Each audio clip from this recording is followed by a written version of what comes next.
अस्सलामुअलैकुम, welcome to my channel. उम्मीद करती हूँ आप सब खैरियत से होंगी। अल्लाह ताला बरकत दे आपके रिस्क में, आपकी ज़िंदगियों में और नेक अमाल में। आज मैं बना रही हूँ बहुत ही मज़े की सिवैयों की रेसिपी, जिसे जो है वो आम तौर पे हम ईदों वगैरह पे बनाते हैं और भी जो है वो खुशी के मौक़ों पर जो है ये बनती हैं। तो ये हैं तमाम इसके इंग्रेडिएंट्स जो इसके अंदर यूज़ होंगे।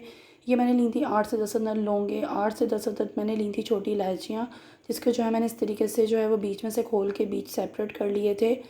और ये मैंने जो है वो सिवैयाँ ली थी। ये मैंने ली थी 1 किलो सिवैयाँ।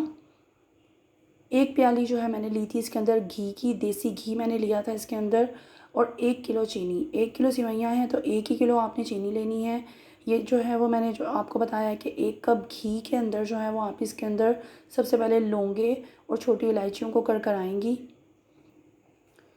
जब जो है वो लौंगे और जो है वो छोटी इलायचियाँ जो हैं वो हल्की सी जो है वो लाइट गोल्डन ब्राउन सी हो जाएंगी, तो अब हम सिवैयाँ डाल के इसके अंदर जो है वो भूनेंगे। सिवैयों के ऊपर प्यारा सा जो है वो ब्राउन सा कलर देंगे। हल्की आंच पे जो है वो आपने इसको भूनना है, ज़्यादा तेज़ आंच पे नहीं भूनना, वरना ये एक बहुत जल्दी जो है ये हो जाती हैं। तो ये एकदम जलने सी भी लगती हैं, तो आपने इसे हल्की आंच पे जो है वो इसे भूनना है। और कोशिश कीजिएगा कि कोई नॉन स्टिक पतीली वगैरह में बनाएं, वरना जो है ये नीचे पे बहुत ज़्यादा इसकी खुरचन सी लग जाती है। नॉन स्टिक में बनाने से जो है वो ये होता है कि ज़रा थोड़ा कम जो है ये नीचे लगती है। अब भूनने के बाद जो है मैं इसके अंदर डालूँगी तकरीबन जो है वो 2 से 3 गिलास के करीब पानी, और इसको करूँगी नरम अच्छे तरीके से। और ये है मलाई। ये मैंने ली थी तकरीबन जो है वो 2 प्यालियों के करीब मलाई। और जब जो है वो सिवैयाँ बिल्कुल जो है वो नरम हो जाएं, जैसे 2 ग्लास मैंने आपको बताया पानी के डालने के बाद जब आप सिवैयों को देखें कि नरम हो जाएं, तो फिर मैं इसके अंदर डालूँगी 1 कप मलाई का। एकदम से भी आपने सारा जो है वो मलाई नहीं डालनी सारी। पहले मैं इसके अंदर जो है वो 1 कप मलाई की डाल के उसे जो है वो अच्छे से जो है वो मिक्स करूँगी। क्योंकि मैंने इसके अंदर अभी दूध नहीं लिया, क्योंकि मैंने काफ़ी सारी मलाई यूज़ करनी है, तो दूध जो है वो इसके अंदर वैसे ही ऑलरेडी आ जाएगा मलाई से ही। तो मैंने इसके अंदर पानी डाला था। कुछ लोग जो है वो दूध डालते हैं तो वो मलाई कम डालते हैं। तो मैंने ये बनानी है बहुत ही मज़े की खोए वाली सिवैयाँ, तो मैंने इसके अंदर जो है वो दूध कम और मलाई ज़्यादा ली थी। अब ये मैंने 1 किलो इसके अंदर चीनी डाली थी। और इस जो है वो आपने क्वांटिटी का ख़्याल रखना है कि अगर 1 किलो सिवैयाँ हैं तो इसके अंदर 1 ही किलो चीनी डलती है। और अगर जो है वो आधा किलो आपके पास सिवैयाँ हैं तो आप आधा किलो चीनी ले लीजिए। अब एक जो कम प्याली जो है वो मैंने उस टाइम पे मलाई की डाल दी थी, 1 प्याली जो है वो दम के टाइम पे डाल के दम लगा देंगे हम इसे तकरीबन 15 से 20 मिनट। और 15 से 20 मिनट के बाद इसके ऊपर बेहतरीन सा जो है वो कलर आ जाएगा। इसके ऊपर डालेंगे गार्निशिंग के लिए बादाम कटिंग किए हुए और खोपरा इस तरीके से कटिंग किया हुआ। और बेहतरीन सी जो है वो हमारी सिवैयाँ, जो कि आम तौर पे हम खुशियों के मौके पे बनाते हैं। अल्लाह ताला सबके घरों में खुशियों वाला माहौल रखे, खुशियाँ दे अल्लाह पाक सबको। तो ये सिवैयों की रेसिपी अगर आपको पसंद आई हो तो मेरी वीडियो को लाइक कर दीजिए, और अगर आपने मेरे चैनल को अभी तक सब्सक्राइब नहीं किया तो सब्सक्राइब कर दीजिए, और अपना फ़ीडबैक देना मुझे मत भूलिएगा।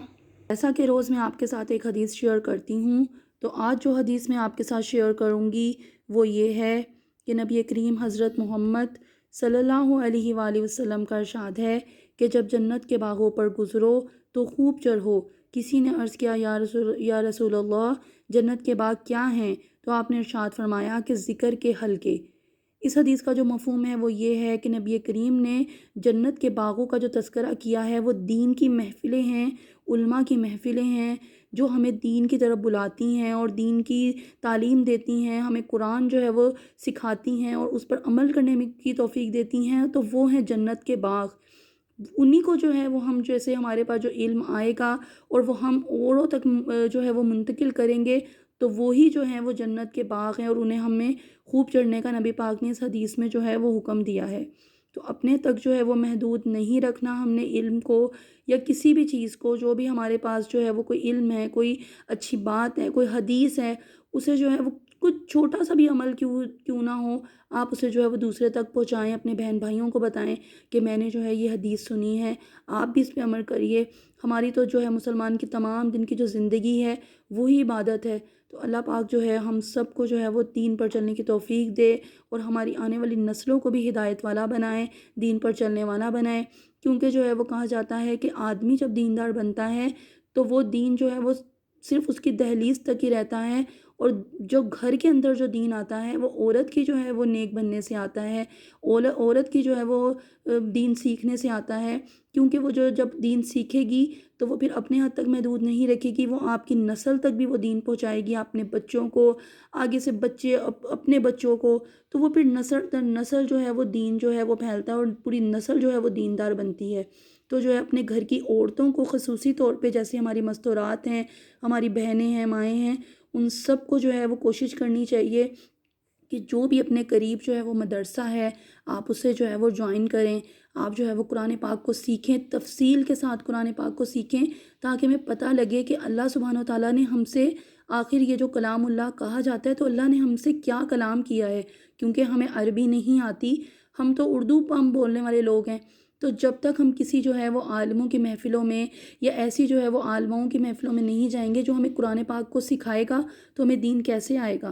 तो अल्लाह पाक हम सब को हामी और नासिर हो जाए, मददगार हो जाए और हमें दीन पर पूरा पूरा अमल करने की तौफ़ीक अता फ़रमाए। नेक्स्ट वीडियो में एक अच्छी सी रेसिपी लेके और एक और हदीस लेके आपके सामने पेश होंगी। जब तक के लिए अल्लाह हाफ़िज़।